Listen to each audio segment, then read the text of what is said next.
राधे राधे दोस्तों, मैं हूं आपका दोस्त संजय खुराना एक बार फिर आपके साथ। और दोस्तों आज मैं आपको जहां पे लेके आया हूं ये गोवर्धन परिक्रमा मार्ग पर इस समय मैं खड़ा हूं दोस्तों। और यहां पे परिक्रमा का आरंभ किया जाता है। यही परी है वो जहां पे परिक्रमा 21 किलोमीटर की प्रारंभ भी होती है और समापन भी होती है। तो दोस्तों इस समय मैं ठीक परिक्रमा मार्ग के स्टार्टिंग पे खड़ा हूँ। यहाँ एक मंदिर है दान घाटी मंदिर के नाम से, जहाँ भगवान श्री कृष्ण जी ने दान लिया था। बिल्कुल ठीक बात दोस्तों, भगवान श्री कृष्ण जी को भी दान लेना पड़ा था। आज मैं आपको वो मंदिर के दर्शन भी करवाऊंगा और ये भी बताऊंगा कि भगवान श्री कृष्ण जी को दान क्यों लेना पड़ा। तो चलिए दोस्तों इस मार्ग पर आगे चलते हैं और आपको उस मंदिर के दर्शन करवाता हूँ। और दोस्तों ये जो बड़ी परिक्रमा मार्ग है, मोस्टली जो मैक्सिमम पर्सन है वो यहीं से ही श्रद्धालु अपनी परिक्रमा का प्रारंभ करते हैं। जो 7 कोस की परिक्रमा 21 किलोमीटर की ये जो गोवर्धन गिरिराज महाराज जी की परिक्रमा है। और वैसे आप ये परिक्रमा की शुरुआत दोस्तों कहीं से भी कर सकते हैं। जहाँ से आप परिक्रमा शुरू करेंगे वहीं पर ही आप समापन कर सकते हैं, पर मोस्टली पीपल यहीं से करते हैं, जहाँ मैं आपको अभी दर्शन करवाने के लिए जा रहा हूँ दोस्तों। चलिए।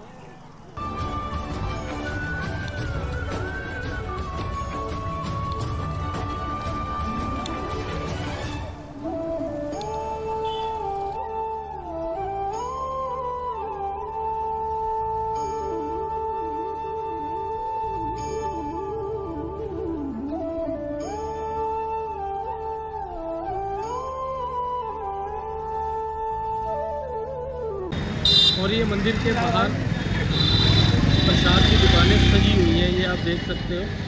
और अभी हम जानने की कोशिश करते हैं कि इस दान घाटी मंदिर में किस तरीके का भोग लगाया जाता है। जी, ये मैं प्रसाद देख रहा हूँ, ये कप और फूल मालाएं रखी हुई हैं। तो जानने की कोशिश करते हैं कि क्या अंदर ऐसा प्रसाद चढ़ाया जाता है, क्योंकि सुना है यहाँ पे दूध का, माखन का, मिश्री का भोग लगाया जाता है ठाकुर जी को, भगवान गिरिराज जी को। तो ये सारे बाहर का नज़ारा आप देख रहे हैं, जो ठीक दान घाटी मंदिर के बाहर सजी हुई दुकानें।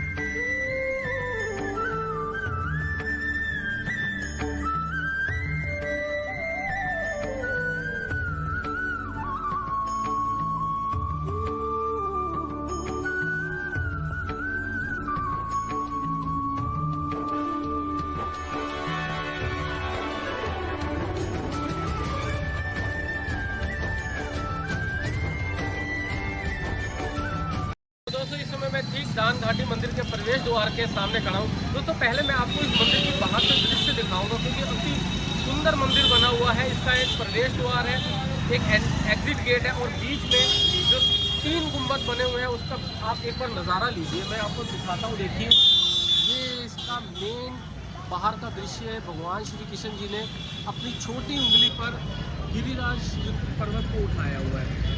और आप देख सकते हैं कि गोकुलवासियों ने, झंडे से उस पर्वत को सपोर्ट किया हुआ है। काफ़ी सुंदर नज़ारा है दोस्तों ये वाला।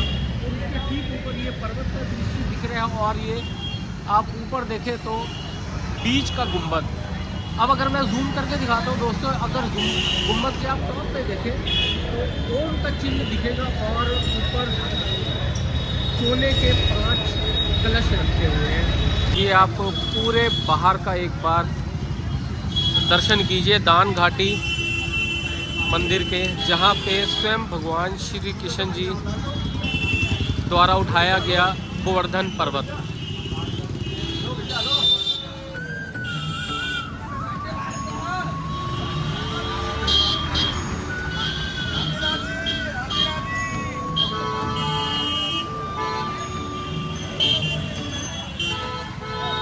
देख सकते हो आप यहाँ पे प्रसाद के लिए, यहाँ पे जो प्रसाद चढ़ाया जाता है वो भी स्पेशल है भगवान श्री कृष्ण जी के लिए, जो दूध मक्खन पसंद है। तो भाई क्या चढ़ाया जाता है यहाँ पे?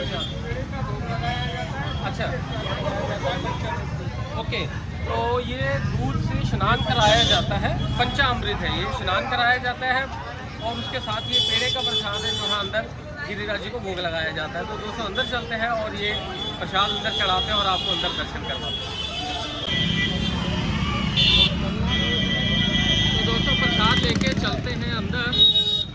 बहुत भीड़ रहती है यहाँ पे, ये पूरा बहुत व्यस्त ये वाला एरिया रहता है जिस रोड पे ये मंदिर दान घाटी बना हुआ है, यहाँ पे हमेशा बहुत रौनक रहती है।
और देखिए श्री गिरिराज जी की प्रतिज्ञा जो उन्होंने अपने भक्तों से प्रतिज्ञा की, ये आप स्क्रीनशॉट लीजिए और इसको पढ़िए दोस्तों। अति सुंदर सुंदर व्याख्यान। मेरे मार्ग पर पैर रख के तो देख, तेरे सब मार्ग ना खोल दूँ तो कहना।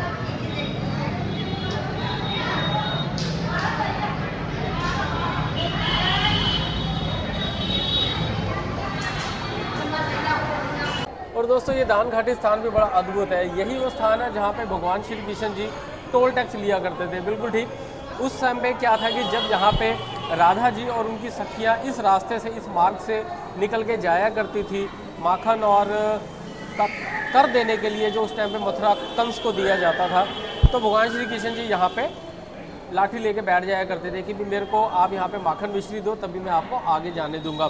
तो उस टाइम पे बड़ी नोक झोंक होती थी कि भाई तुम क्या समझते हो अपने आप को, टैक्स हम तुम क्यों दें तुमको। तो उस समय भगवान श्री कृष्ण जी ने कहा कि मैं यहाँ ब्रज का राजा हूँ, तो मेरे को टैक्स दिए बिना यहाँ से नहीं जाया जा सकता। तो उस टाइम से वो प्रथा चली आ रही है। तो वो नोक झोंक जो है इसी स्थान पर हुआ करती थी जहाँ भगवान श्री कृष्ण जी टैक्स लिया करते थे। तो उसको फिर दान बोला जाता था कि वो टैक्स के रूप में दान लेते थे, तभी से ये जगह जो है प्रचलित है दान के लिए।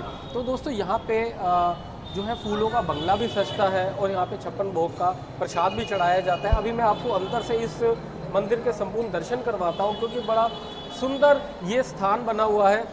क्योंकि ये पूरे 21 किलोमीटर जो गोवर्धन की परिक्रमा है उसके स्थान स्थान पर बड़े महत्वपूर्ण भगवान श्री कृष्ण जी की लीलाओं के साथ जुड़े हुए स्थान बने हुए हैं। और जो सबसे महत्वपूर्ण स्थान माना जाता है दान घाटी, क्योंकि यहीं से ही जो है आरंभ होता है। मोस्टली जो लोग आरंभ यहीं से करते हैं परिक्रमा का और यहीं पर ही समापन करते हैं। तो अभी मैं आपको अंदर लेके चलता हूँ और यहाँ पे ज़्यादातर चीज़ें दिखाने की आपको इस मंदिर की कोशिश करता हूँ।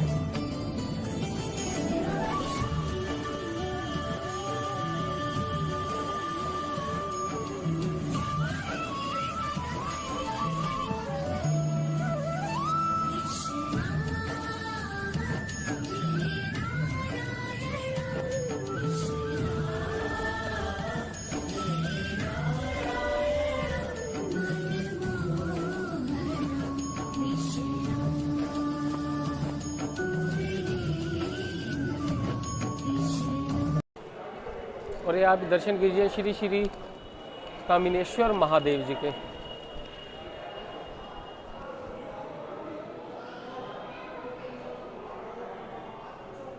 और ये आप दर्शन कीजिए श्री श्री हीरेश्वर जी के, क्योंकि एक तरफ आपने दर्शन किया श्री श्री कामेश्वर जी के और यहाँ पे हिरेश्वर महादेव जी के।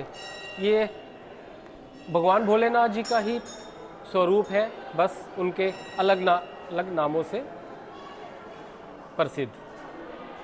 तो दोस्तों अभी अंदर वीडियोग्राफी बिल्कुल अलाउड नहीं है, मैं अंदर दर्शन करके आया हूँ। मैं दूर से आपको इस स्थान के दर्शन करवा सकता हूँ, वो आप एक बार दर्शन कीजिए बाहर से।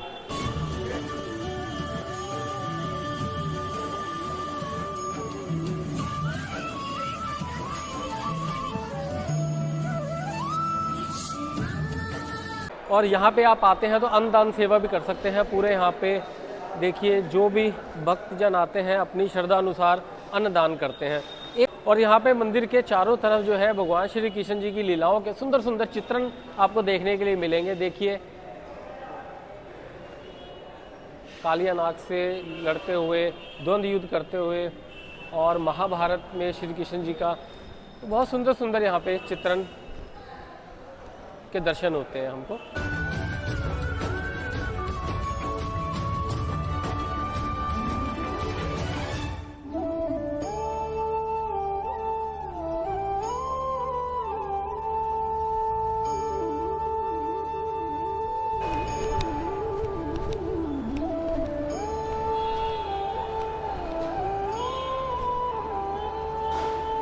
और ये दर्शन कीजिए आप माँ शेरों वाली के।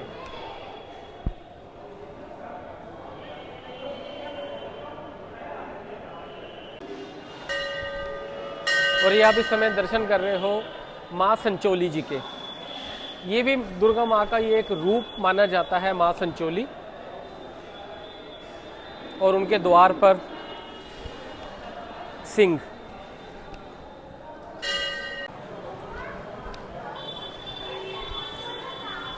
और यहाँ पे आप परिक्रमा भी कर सकते हैं। छोटी सी परिक्रमा है श्री गिरिराज जी की, जो शिला बनी हुई है उसके चारों तरफ की।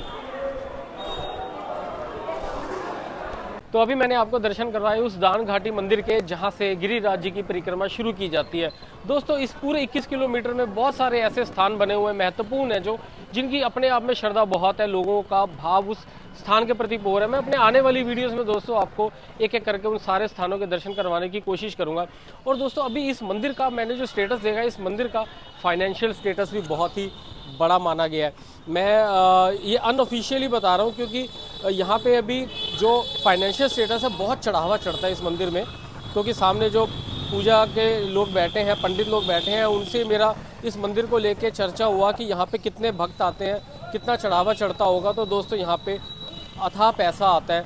और ये भी यहाँ पे मुझे पता चला है कि एक पुरोहितों की एक कास्ट है गधोलिया, जिनको ये पूरा का पूरा मंदिर का कॉन्ट्रैक्ट उन्हीं को ही मिल पाता है, उन्हीं के ही लोगों को वो कॉन्ट्रैक्ट मिलता है। और लगभग 2 करोड़ रुपए का कॉन्ट्रैक्ट जाता है मंथली, जो मंदिर वालों को अपना पूरा करना पड़ता है और सरकार को देना पड़ता है। दोस्तों ये मैं आपको इसलिए बता रहा हूँ क्योंकि इस मंदिर में जब भी आप आते हैं ना, तो यहाँ पे स्थान स्थान पर देखेंगे वो आपसे चढ़ावे के लिए या वो आपसे दान के लिए कुछ ना कुछ इस तरीके की अपना बात करेंगे। वो आप अपनी श्रद्धा अनुसार कीजिएगा। दोस्तों कभी भी इस चीज़ में आप बाउंड ना होइएगा कि आप यहाँ आए हैं तो आपको उनके प्रेशर में कोई काम करना है। तो बाकी दोस्तों यार श्रद्धा का कोई अंत नहीं है। तो ये परिक्रमा करने के बाद आपको संपूर्ण तीर्थों का फल मिलता है। दोस्तों अगर अभी तक आपने मेरे चैनल को सब्सक्राइब नहीं किया है तो आप मेरे चैनल को सब्सक्राइब करो, और इसी तरीके से मैं आपको दिखाता रहूँगा और नई नई जगहों के दर्शन करवाता रहूँगा। राधे राधे।